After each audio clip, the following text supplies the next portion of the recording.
This episode is brought to you by the National World War II Museum here in New Orleans. During World War II, Japanese American soldiers serving under the motto, "Go for Broke," courageously advanced Allied efforts despite facing discrimination at home. The National World War II Museum's new special exhibit, The Go for Broke Spirit, Legacy and Portraits, explores the service and sacrifice of these Japanese American veterans through powerful portraits, personal artifacts, and first-hand accounts. Discover the legacy of patriotism and resilience embodied by these men and women. Plan your visit today at nationalworldwar2museum.org.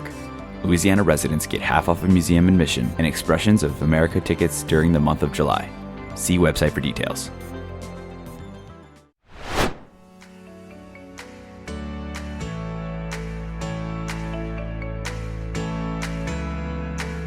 Hello, I'm Doug, and welcome to the Krewe of Japan podcast, a weekly podcast where we take you on audio journeys through Japanese culture. This time on Krewe of Japan podcast. Welcome back to our podcast. We got returning guests, y'all. On the Krewe side, Jen and I are thrilled to have Maddy rejoining the crew. And on the special guest front, we have a season 2 guest, friend of the podcast, and Japanese theme park expert, Chris Nilghe of TDR Explorer, coming back for a chat. Now, why did these wonderful folks come back to hang out? Well, that's because we're exploring the subculture of themed cafes. Jen has been dreaming about doing this episode for so long, and Chris is the right person to drop some fantastic insight into all things themed cafes. In a conversation recorded back in the spring, we sat down with Chris to pick his brain on what themed cafes actually are, the various types of cafes they have, expectations when going to one of these establishments, and why themed cafes work so well in Japan and not so much in North America. While listening to this episode, I want you to think about what your dream themed cafe would be. And then at the end, compare it to what we came up with in our last segment. But enough of my intro. Let's dive into the interview.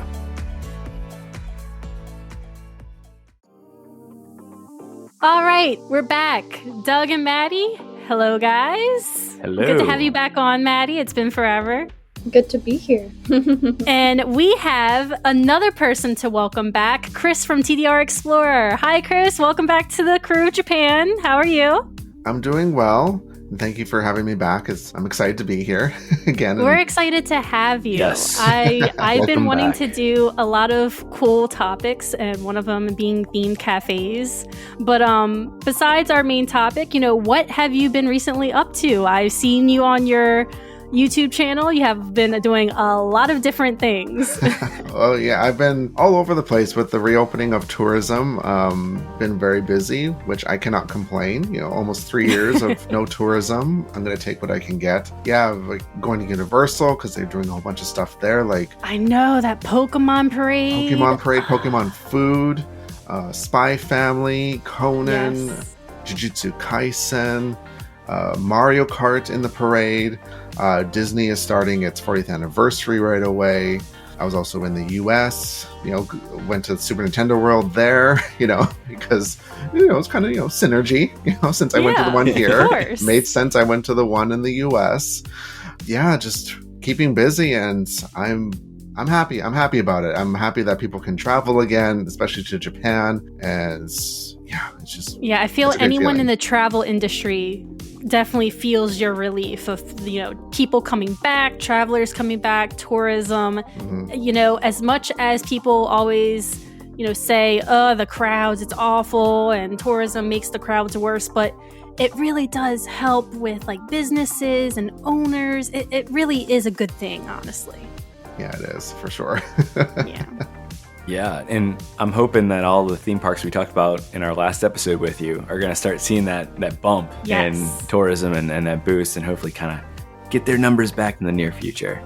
But today, we're not really talking about theme parks. We're talking about theme something else. Today's topic was one that I think Jen was really, really excited about, and that's the topic of themed cafes. I feel like themed cafes are very prevalent across Japan, but there may be a lot of people out there that don't know exactly what we mean by themed cafes. Chris, would you mind giving our listeners a simple or brief description of what a themed cafe is, or what makes a cafe a themed cafe? Yeah, so themed cafes are cafes that are themed. There we go.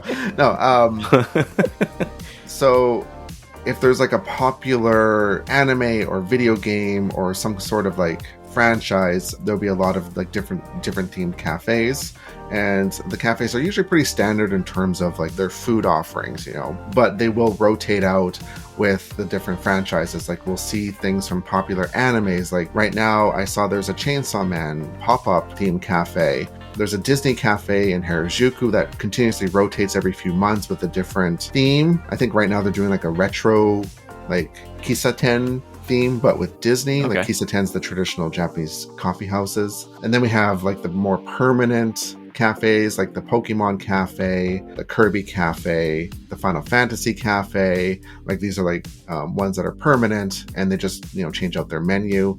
And it's kind of widely known you don't really go to these for the high quality food. Like the food's kind of, it's fine. It's mid. It's yeah, mid. It kind of ranges from that to, oh, this is not great at all, but at least it's cute. So that's pretty much it in a nutshell. It's mainly for like pictures and getting exclusive merchandise, which we know Japan loves to do. Oh, yes, indeed. It's very Instagrammable, right? Oh, yes. Very much so. And yeah, just kind of, you know, supporting your favorite franchises, favorite brands. That's a good way to think about it. Yeah, supporting your favorite franchise, for Yeah. sure. But you were talking about, you know, permanent cafes, and I know many of them require reservations for these cafes, such as like the Pokemon Cafe and the Kirby Cafe. Do you know how far in advance people typically have to reserve for these cafes? Because I know for some people, they may think, oh, I could just go to Japan and reserve it there, but how advanced should they go? Typically, they're about 30 days in advance for reservations. So it does depend on the cafe. So it's always worth it checking ahead of time. But I know for like the Pokemon Cafe, I believe it's 30 days in advance for that because they go very quickly, really quick. I can imagine. And those reservations, are they, you can just do them online, or do you have to call in? I know some places you have to call, right? But I'm thinking just like reservations for restaurants. But yeah, for these type of cafes, is it something that's foreigner accessible if they don't have like the language proficiency to call and stumble over Japanese like I normally would do on a phone call when I'm asking to make a reservation?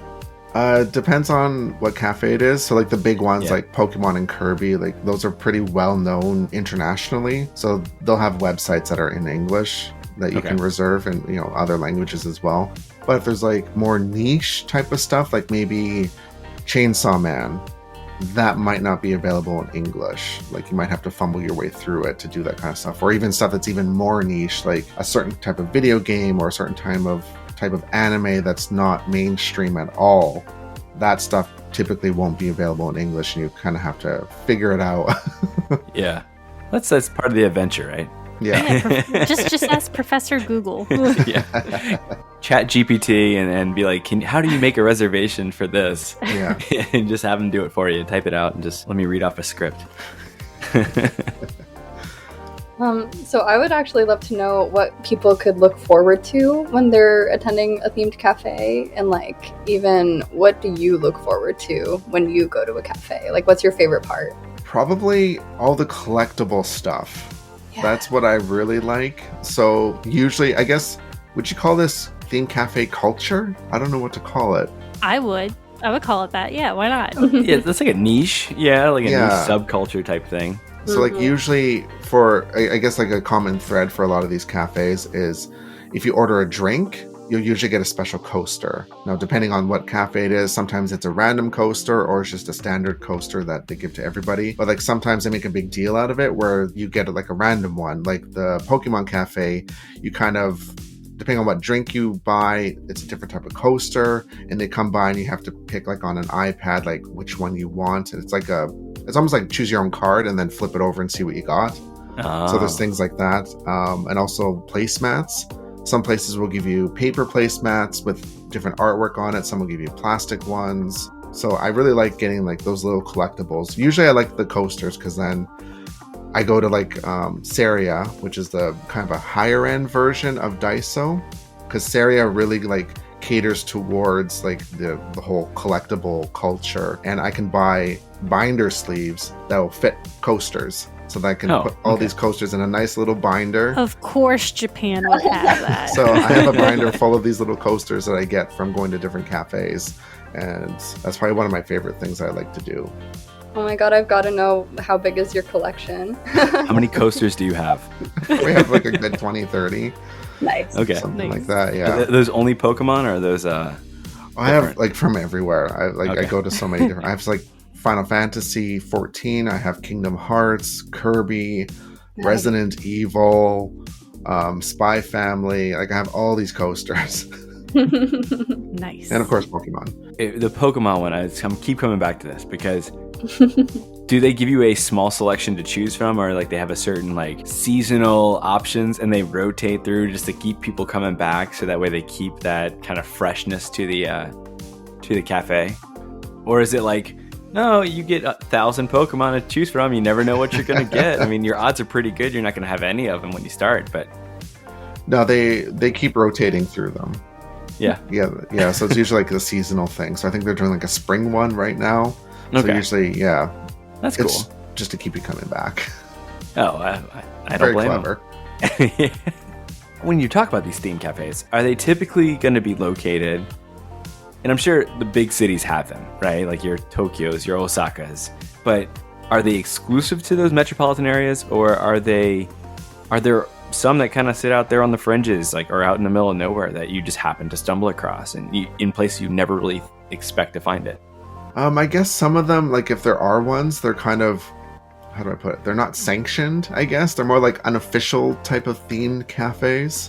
One that I can think of off the top of my head is in Nagoya, there is a Ghibli cafe / restaurant, and it is like floor to ceiling Ghibli. Everything is Ghibli themed. All the food is Ghibli themed. Every dish is from one Ghibli film, and it's not an official cafe. And even Ghibli itself has acknowledged that place, saying, "Oh, we love this cafe." So it's very unofficial. I think that's kind of what happens in like these smaller areas. Like Nagoya's a city, like it's a big city, but it's not Tokyo or Osaka. I'm not sure how big it is, but yeah, so you might find like these like really like hole in the wall type of cafes that are unofficial that fans know about. And that kind of takes a little more digging and knowing Japanese and stuff like that. Yeah. So I know we've kind of touched on some of the cafes you've been to so far. Are there any more you'd like to mention? And also, do you have any favorites you've been to so far? Like, what are the standouts? I would have to say probably one of my favorites, and I don't go often enough, is the Final Fantasy 14 cafe. Like I'm a big Final Fantasy 14 player, so maybe I'm a little biased, but it's in Akihabara, and what I like about it is they synchronize their menu and like special events in the cafe with the game. So if there's like a Valentine's Day event happening in the game, that's also happening at the cafe, so you can get like special coasters and things like that. So I really like how they tie it all together. So it kind of brings the game into real life, which I really like. So that kind of like ropes me into it. And they also have a points card, which also doesn't help things. I want to get all the stamps. So I can get, I think if you collect enough stamps, you get like this gigantic acrylic of like one of the characters or something. Acrylic or like plate. I can't remember what it is, but it's some like special thing. But you have to go a lot to even get it. It's not cheap, but it's just like a video game in and of itself. That's so cool. yeah, I love that. Side quests. Yeah.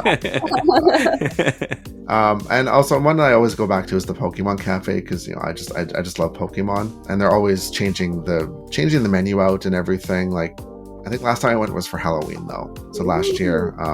And now they're going into spring and everything, and they usually like, again, they kind of synchronize it with like a big Pokemon release.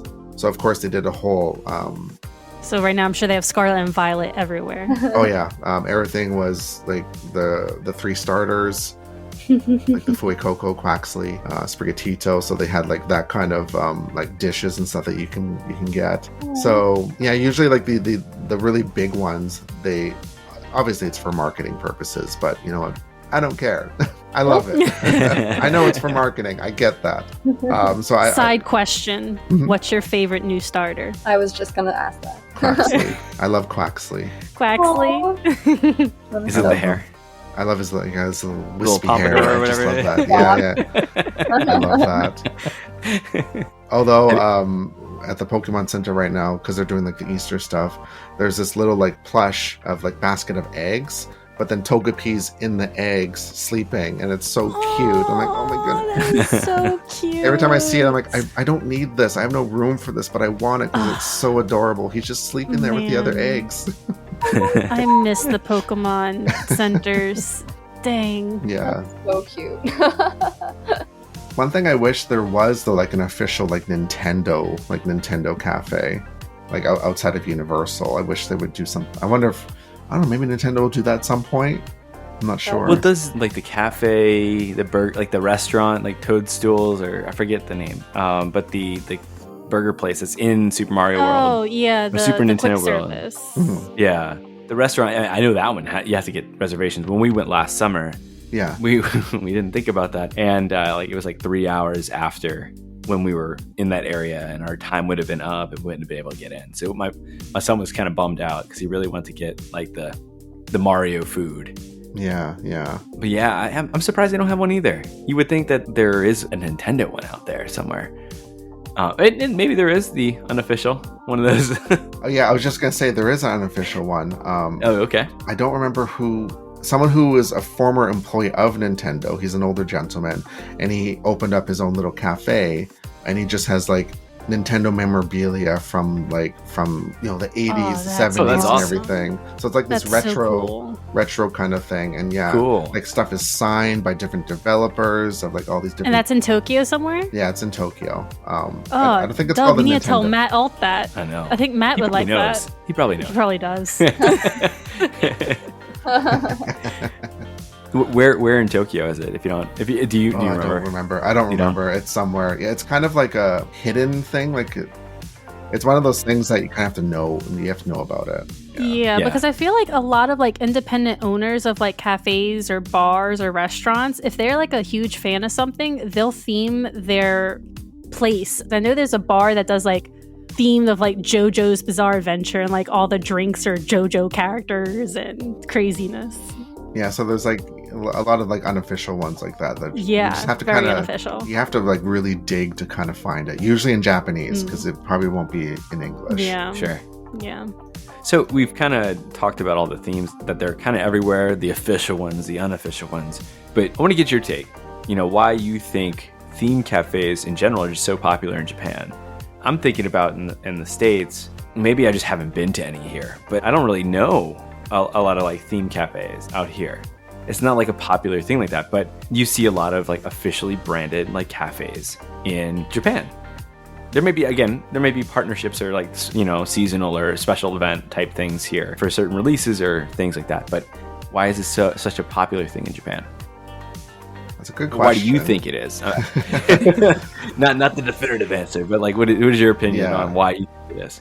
I think because a bit just based off of my experience is because of the fandom. Like there's so much fandom around things, and it's really, I guess from a business perspective, it's a cheap and easy way to kind of capitalize on that fandom, so to speak. And also it really plays into the whole like gente or limited time mentality that happens with a lot of stuff here. Like if you go to the 7-Eleven, the Family Mart convenience stores, there's always like limited time like drinks and food and stuff. Like it's only there for a limited time. You have to try it before it's gone.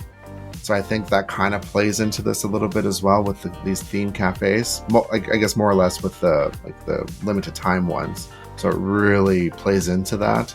So people, feel this need to go and do this before it's gone. And for like the more permanent ones, that's a good question. I haven't given that a lot of thought. I guess marketing, it's a big marketing thing. And I guess, it kind of lends itself to the whole limited time thing because they switch up the menus all the time.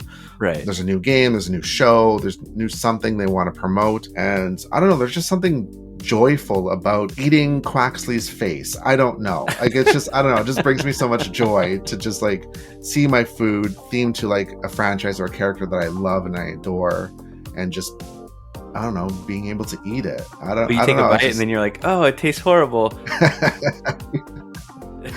Yeah. So I guess that's probably the best answer I can come up with for that kind of stuff. No, it makes sense. Like you have so many like characters, like character driven brands, like Sanrio. You have Pokemon. or just Nintendo in general. But then all the different mascots for different things, and there are people out there who will fall in love with that mascot or that character, and that will become their, I don't want to say obsession, but maybe their obsession. I don't know. So, and like you said, capitalize off of that, and I think it's very cute and character-driven pop culture in Japan. But again, that's just my thoughts on it. I don't know. What about you, Maddy? What do you think? Not to put you on the spot.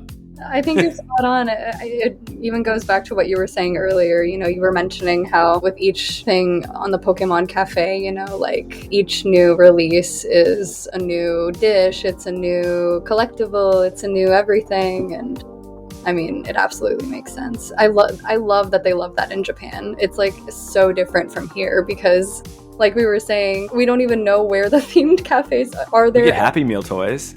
Like, yeah. the Happy Meal toy. That's like the closest you get to like a cardboard cutout of something else at a movie theater.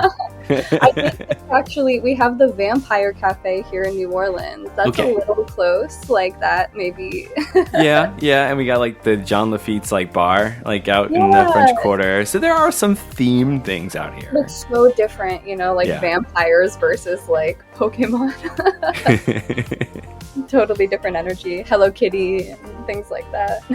Final Fantasy.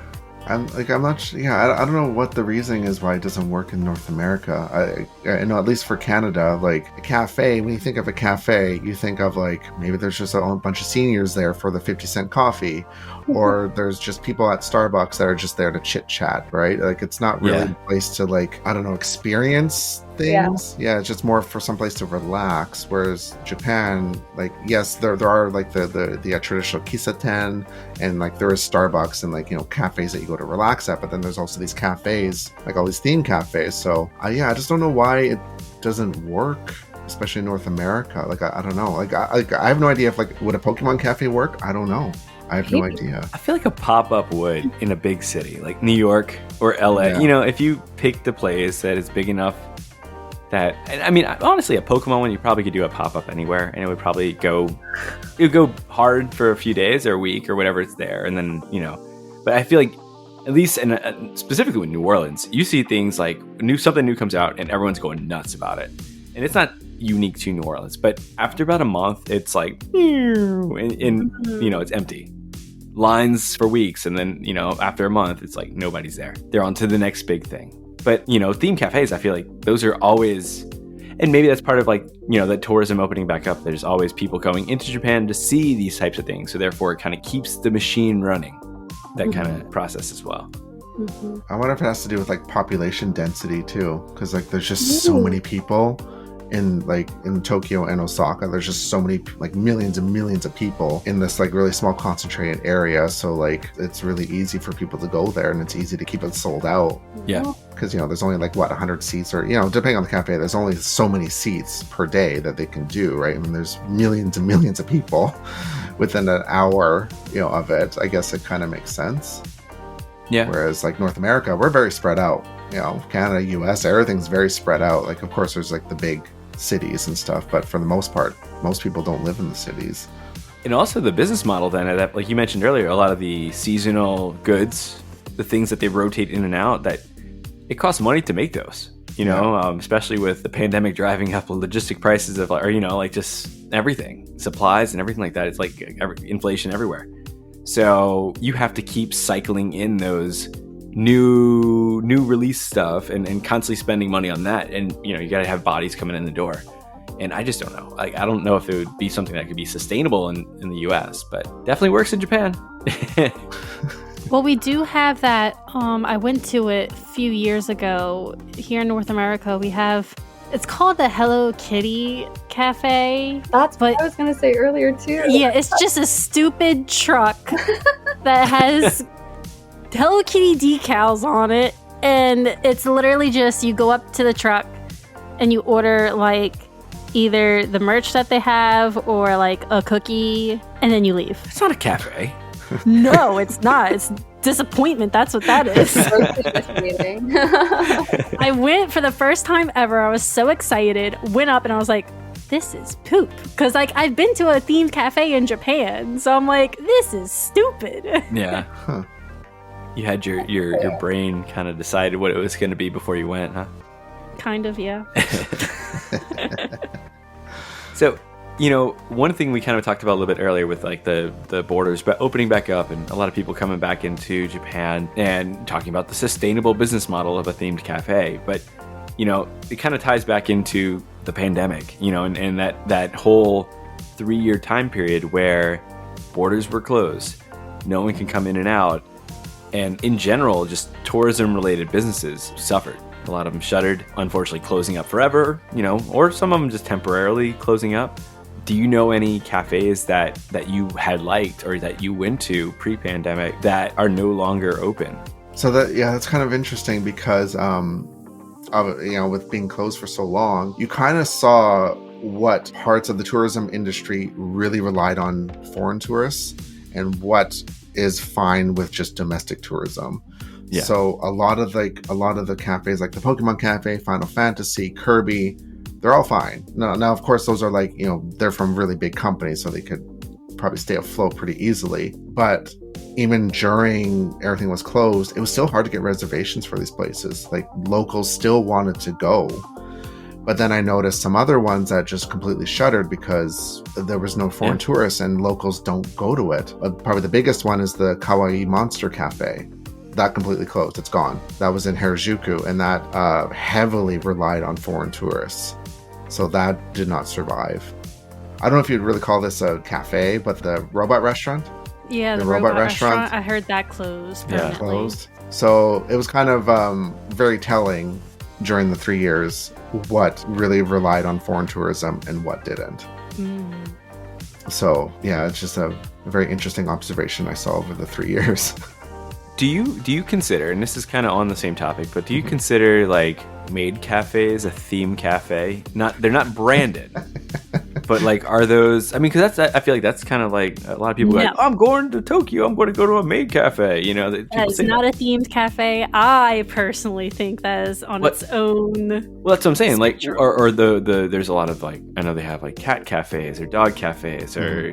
Oh, the animal cafes. Yeah. Those are themed, right? Are those considered themed cafes in your mind? I guess like animal cafes. Like I guess that's a different genre of cafe. Yeah, that's what I feel too. I feel like animal cafes and maid cafes are just like on their own spectrum. Just like theme cafes are kind of on their own spectrum. I guess it's like cafe, and then there's kind of branches from there. Animal cafe, maid cafe, theme cafes. Okay. I guess my brain, I just lumped them all. No. You're being a simpleton. Maid cafes to me are kind of like borderline, like this is not family appropriate. I've been to one before, like 2015 or whatever. I went once because I was curious. I will never do it again. I was very uncomfortable. I don't know, the whole vibe was just kind of like, oh, everyone around me is like, middle-aged Japanese businessmen. I don't feel comfortable with this. The girl that was like serving us kept referring to me as master because that's what they're supposed to do, and I'm like, I don't like this, and this is not my thing. I'm sorry. Yeah. So I've never gone back. There's a version where it's men. I can't remember what. It's not a maid cafe, but it's like I know what that is. I think it's on Otome Road or something like that. Yeah, it's called the Butler Cafe. That's what it's called. Yeah, Butler Cafe. So it's the same idea, but it's men instead, and the clientele are mostly middle-aged women. So it's kind of like the same idea, but flipped, right? Yeah, exactly. What they should do, they should get like these old school, like European English style butlers. They're like just old men with like little beards and that little monocle, and they just stand there like, That I would go to. That would be fun. And as for like the animal cafes, I'm always like kind of on the fence about them because I like to research ahead of time. Like, is this cafe is it ethical?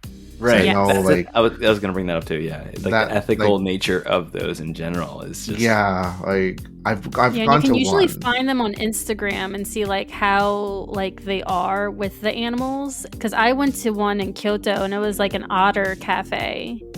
And this girl, she treats them like they are her pets, and they are cute and adored. She takes them on walks every day. It's really, really cute. And I was like, oh, okay, this seems legit. I support this. Yeah. So like some of the ones that are like kind of in the bigger centers, like Harajuku and stuff, some of them have been like under scrutiny for like mistreatment of animals and stuff. So like I really try to research ahead of time if I'm going to one.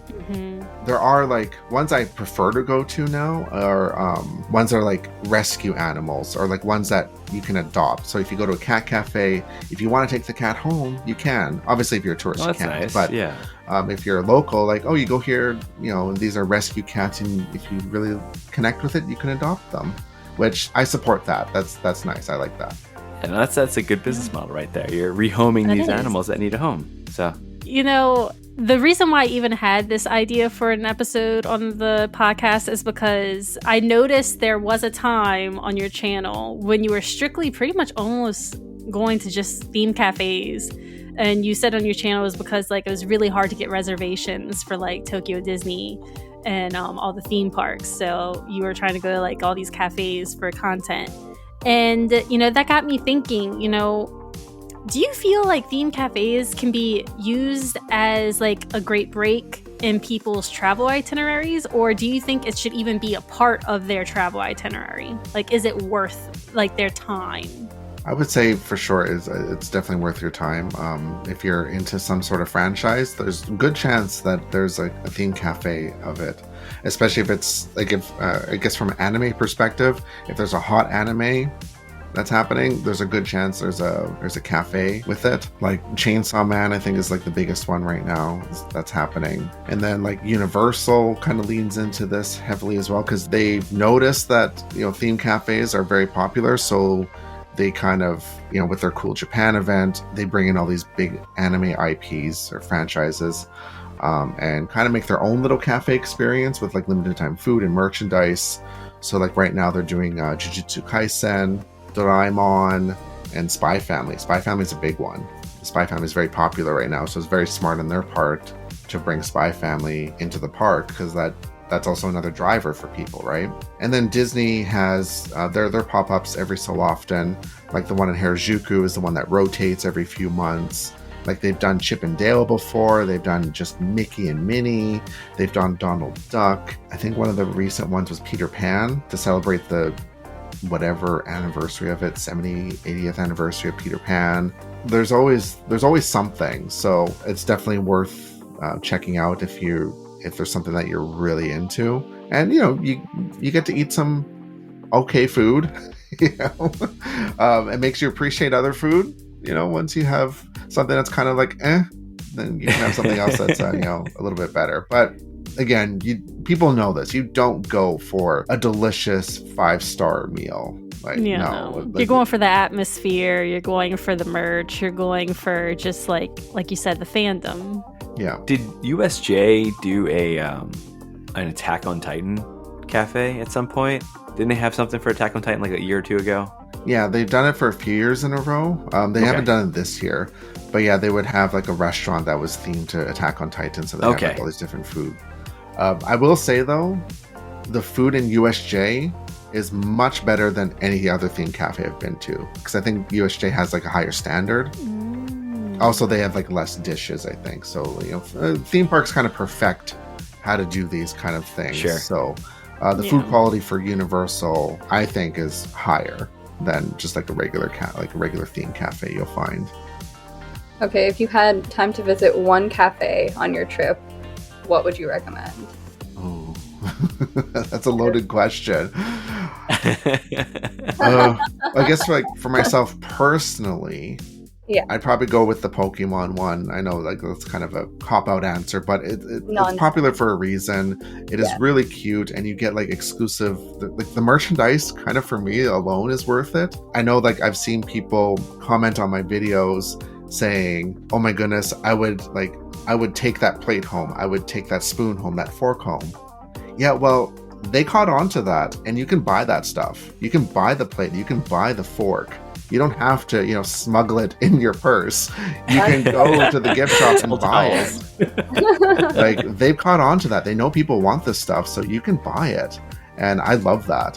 What is the price point for themed cafes? I don't think we really touched on that, really. No, we haven't. They're Like, kind of how expensive. much?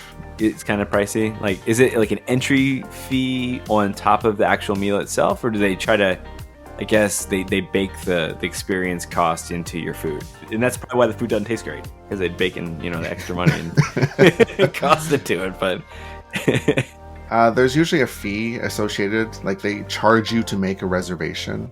So it's like 500 yen. That's kind of like their table charge, I guess. Yeah. Because like a lot of Japanese restaurants will have a table charge. So like this is kind of their version of doing that. So like 500, 600 yen. So there's that cost on top of it. And then of course everything's marked up, right? Because it's a themed experience. It's like a full meal will probably cost you between $15 to $20. Like I know from the US, that's that's pretty cheap. But for Japan, that's kind of like on the higher end for what you're getting. So it's I would say it's pretty, like, it's expensive for what it is, I guess, is what I'm saying. Because, you can go to a different cafe and get the exact same dish. It's not themed for, like, half the price, right? And probably tastes better, too. But you are paying for that experience, that franchise and things like that. So if you're going, usually when I go, well, because I'm usually doing, like, content and stuff, so I usually order a little bit more. But you could probably expect to spend, like on food alone, probably between $20 to $30 per person, just to get the drink, get the meal, get the dessert. Because usually that stuff doesn't come together. It's all like separate. You order the main meal, you order the dessert, and you order the drink. And that's usually all separate costs. There's no like sets or anything. With the situations where you could take the plate home or the fork or anything like that, do they have like a set price for like, oh, this is all inclusive for like you bring home your own dish or your own whatever you use, or is it you pay for that separate and they just give it to you like in a box, it's unused or whatever? Yeah, it kind of depends on the cafe. So some of them will say like right on the menu, if you want to keep whatever the cute little dish the item comes in, it's an additional like 2,000 yen or something like that. Or some of it's just like sitting in the gift shop. So when you're leaving, like, oh, that was the plate that we used, I can buy that. Okay. So yeah, it really just kind of depends on the cafe. But if there's a chance to sell you something, don't worry, they will. Yep, I have experience with that because I actually went to, I forgot the actual name, but it's the Alice in Wonderland themed restaurant in Tokyo Disney. Oh, yeah. And they had a dessert, and with the dessert, like they made you pay more because you could keep the plate. And I was like, oh, yes, I fell for it. Yeah, I would say like that stuff in the theme parks is part of like the theme cafe culture, I think. I think definitely. That influenced it. So it's just like, people want the souvenir cups, the souvenir silverware. Like I do it too. We do. I want a fork that looks like Gengar. Yes, I want Gengar on my fork, or I want a white mage coaster from Final Fantasy. Like I want that. Yes, I want that with my drink and I want to take it home. Well, this may be either the hardest question for you or the best question. And that is, if you could create your own themed cafe in Japan, what would that theme be? And like, how would you make that theme come to life? Can it be like a franchise or something that's existing already? Yes, of course. Okay. I'd probably have to go with something with Nintendo because we were talking about there's no like Nintendo one, right? I would love... if Nintendo could pull this off, like kudos to them. Like a Nintendo franchise cafe that they have, maybe they rotate through it every few months or something. Animal Crossing, like give me Brewster's Coffee House. Like I would die. I would pitch it to Japan just for that and fly right back home. Just for that, I think you would Animal move Crossing. In. I think Animal Crossing would be an easy win for people. I think I just like Animal Crossing. I would 100% do that. Like I love that idea. That is so smart. You're gonna be a millionaire. Put like a Splatoon paintball arena right next door to it. And like have something with like Splatoon. Do something with Metroid or like Legend of Zelda. Like have the forest. There's so many dishes too. So much inspiration. I think we're just coming up with a theme park at this point. I mean, pretty much, yeah. Theme park for food. We should totally do. This is like a huge. They lean into Mario so much. There's so many other Nintendo properties that they could totally. Yeah, I feel like the way Animal Crossing was so popular, especially during the pandemic, that was an easy grab if someone would have just done it. Just Chris, Animal Crossing. It's your turn. Do it. Unofficial Animal Crossing. It's one of those unofficial, unsanctioned ones. Right? Yeah. Yeah, I think. Man, I don't know why Nintendo hasn't done that, because that would be a winner. Like, even if it was just would Animal be Crossing, huge. nothing else, people Yeah, I would think just so lose too. it. Oh yeah. I think so too. I think you're right. Because actually, it's gone now, I think. But the Nintendo store was selling stuff from Brewster's Cafe that you can actually buy. Like, there's like a little coffee maker and a coffee bean grinder that was from the game that you could buy and take home and actually use. Like, it just makes sense. Like even if it just sold coffee and nothing else, I don't care. I would go to it. Absolutely. It's an easy sell. Oh my goodness. So I think my answer is Animal Crossing. There you go. There you go. I think that's a good answer. Jen, what would be yours? Oh my god, you I on the didn't even. spot. Yeah, obviously. Oh man. You can't say That's Bongo so- Cafe. You can't say that. Yeah, no, I Those wouldn't. already exist. Yeah, no, those already exist. And I wouldn't do that anyway. Oh my god, I haven't even thought about that because I'm such a fan of a bunch of things, and they kind of already exist in Japan because they already have a Pom Pom Pudding cafe in Tokyo. They already have the Alice in Wonderland cafe / restaurant, whichever you want to call it, and that's in 2 places. That's in Tokyo and Nagoya. Oh man, what would I'm like looking behind me because I have like all my manga and anime and video games behind me. No, they did that. I was about to say Fruits Basket, but they did a pop-up of that in Osaka. Hold on. What about wait a permanent minute. one? Let's go. Which one? Fruits You basket. know what? You know what? I'm gonna say. Oh man. Stumped Doug, her. I hate you. You stumped me. Yeah, I think a permanent Fruits Basket. I feel like that's a good stayer. I think that would be able to stay and keep. And I heard the Osaka one wasn't bad at all. I heard the merch was really, really good, which I was sad I couldn't get, but What about you, Maddy? Oh man. Oh, Can't do Animal Crossing, can't do Fruits Basket. is there a Cardcaptor Sakura cafe? Because that would be my go. didn't you tell me, Chris, in email that there was a Cardcaptor Sakura cafe recently, like a pop-up? Yeah, there's a collaboration for the anniversary that's coming up with Qpot. So they're doing That's they're cute. making like the brooches and stuff in like macarons and whatnot. Yeah. That's really cute. I feel like there could be a permanent one, though. I feel like Cardcaptor Sakura would do well. It would. I was also thinking Yu Yu Hakusho, but you have to like fight for your meal. You know, like you walk through the I was gonna do. I had 2. I forgot my second one, but I remember my first one. Like a pro wrestling themed cafe Mhm. that like each table is actually a ring and then has like a little bell.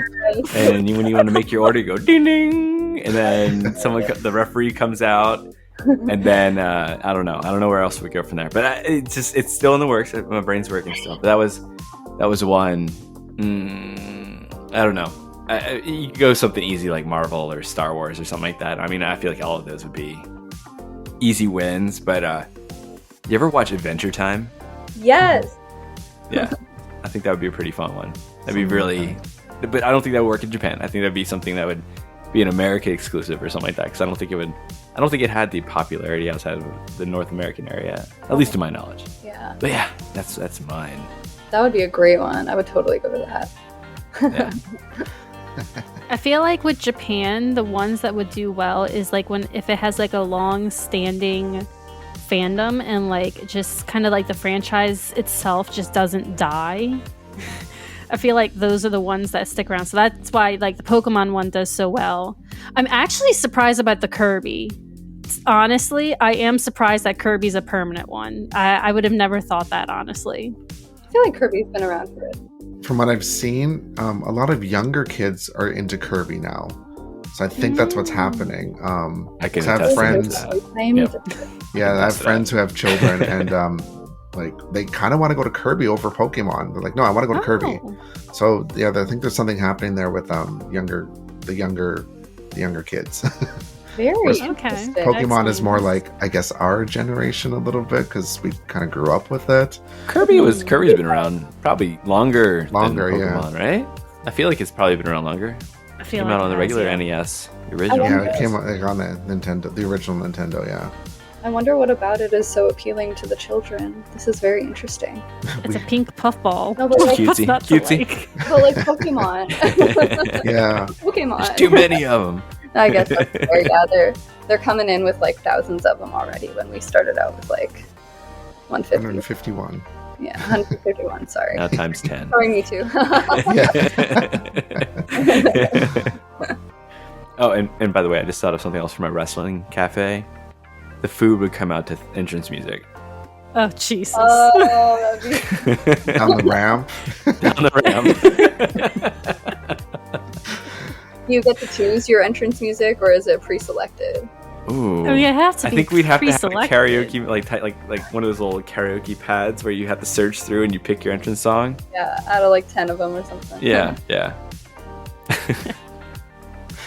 Well, Anyway. I think we all had a really great conversation today. I hope everyone of our listeners has learned a little bit about theme cafes and really considers putting them on their travel itinerary, whether it's one of those permanent cafes, or maybe you heard about one of your favorite anime that's having like a pop-up. Those are rare, and you should definitely go to those if you have the opportunity. But thank you, Chris, for coming on and humoring us again. Well, thank you for having me. I always have a fun time. Good, I'm glad. And, before we wrap this up, just in case, our listeners want to get to know you more and watch your content, where can they find you? I'm pretty much everywhere. Probably the biggest is on YouTube under TDR Explorer. So TDR as in Tokyo Disney Resort Explorer. I'm on there. I have videos weekly. Also on Instagram and TikTok, all under the same name, TDR Explorer. So if you want to check us out, we also have our website, tdrexplorer.com, where we have planning information for coming to Japan, especially the theme parks. And also we just released our guidebooks as well for Tokyo Disney Resort and Universal Studios Japan. That's updated for 2023. So if you're planning a trip in the next little bit, make sure you check those out because we put a lot of work into them. Very proud of them, and it definitely helps you plan your trip to Japan. Yeah, so let Chris help you make it easier when you come to Japan. So definitely check out his channel. It's very much well worth the watch. I'm an avid watcher. And definitely check out those guidebooks. Support.